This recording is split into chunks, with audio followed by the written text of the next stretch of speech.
అదరగొట్టే కారం రంగు రుచి ఆచి కారం పొడి.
ఫోన్ ట్యాపింగ్ కేసులో హరీష్ రావుకు భారీ ఊరట లభించింది. హైకోర్టు ఇచ్చినటువంటి ఉత్తర్వుల్లో తాము జోక్యం చేసుకోలేమంటూ కోర్టు తీర్పు చెప్పింది.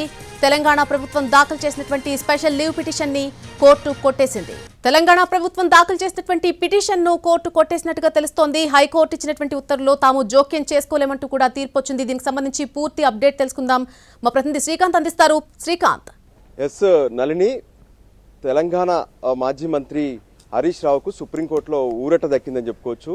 గతంలో ఏదైతే హరీష్ రావు పైన నమోదైనటువంటి ఫోన్ ట్యాపింగ్ కేసు విషయంలో తెలంగాణ ప్రభుత్వం సుప్రీంకోర్టును ఆశ్రయించింది. అంతకుముందే ఏదైతే చక్రధర్ గౌడ్ చేసినటువంటి ఫిర్యాదు మేరకు, అంటే హరీష్ రావు ఆదేశాలతో రాధా కిషన్ రావు ఎవరైతే పోలీస్ అధికారి ఉన్నారో ఆయన చక్రధర్ గౌడ్కు సంబంధించినటువంటి ఫోన్ మొత్తం ట్యాపింగ్ చేశారు. సో ఆ సమాచారంతో హరీష్ రావు తనను ఇబ్బంది పెట్టాడంటూ చక్రధర్ గౌడ్ కంప్లైంట్ చేశారు. సో ఆ పిటిషన్ ఏదైతే ఎఫ్ఐఆర్ ఉందో దాన్ని క్వాష్ చేయాలంటూ హరీష్ రావు హైకోర్టును ఆశ్రయించారు. హైకోర్టులో హరీష్ రావుకు అనుకూలంగా తీర్పు వచ్చింది. ఆయన పైన ఉన్నటువంటి ఎఫ్ఐఆర్ ను కొట్టేశారు. అయితే తెలంగాణ ప్రభుత్వం సుప్రీంకోర్టులో పిటిషన్ వేసింది. ఏదైతే హరీష్ రావు విషయంలో ఫోన్ ట్యాపింగ్ కేసులో ఇచ్చినటువంటి ఎఫ్ఐఆర్ కు సంబంధించినటువంటి విషయంలో ఖచ్చితంగా ఆయనను విచారించాల్సినటువంటి అవసరం ఉంది అంటూ హైకోర్టు ఇచ్చినటువంటి ఆదేశాలను సుప్రీంకోర్టులో సవాలు చేస్తూ ఎస్ఎల్పి దాఖలు చేశారు.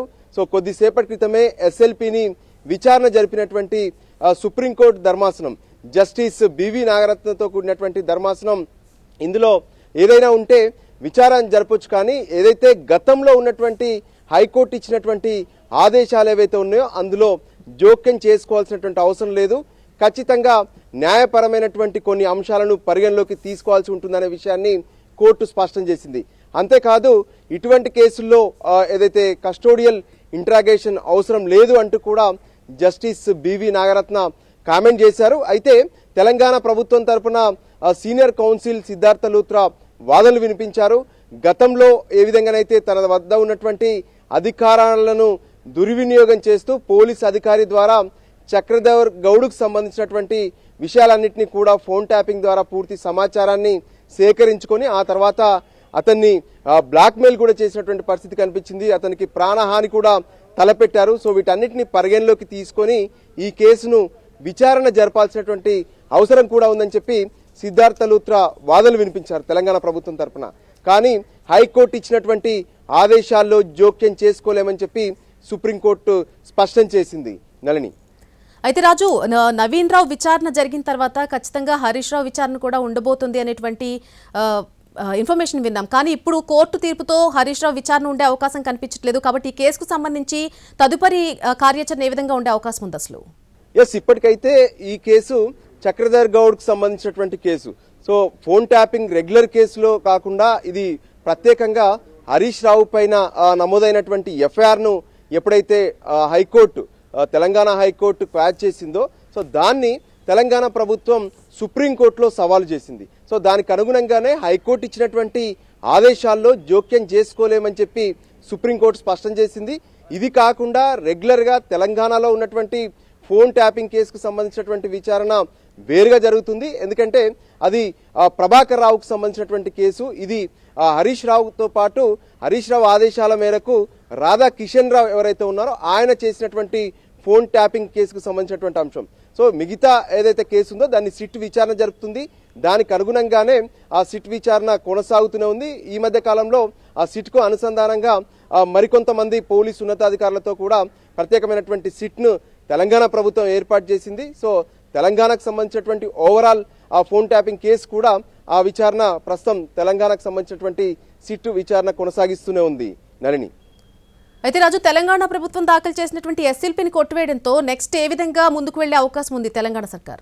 ఎస్, ఖచ్చితంగా ఈ కేసుకు సంబంధించినటువంటి విషయంలో అంటే హరీష్ రావు, ఈ చక్రధర్ గౌడ్, రాధాకిషన్ రావులకు సంబంధించినటువంటి కేసు విషయంలో ఎఫ్ఐఆర్ అనేది క్వాష్ చేస్తూ హైకోర్టు స్పష్టమైనటువంటి ఆదేశాలు జారీ చేసింది. సో ఎఫ్ఐఆర్ఏ లేనప్పుడు ఇక ఈ కేసు విచారణ అనేది ఉండదు.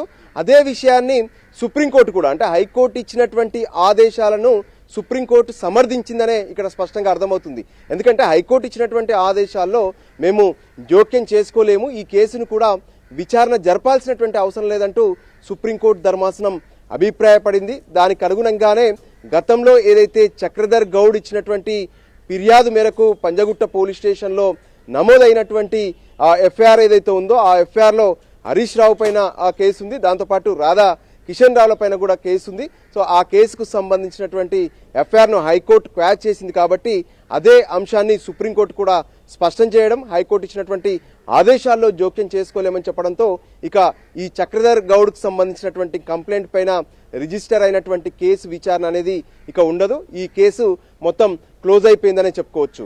Nalini, right Raju, thank you for the information.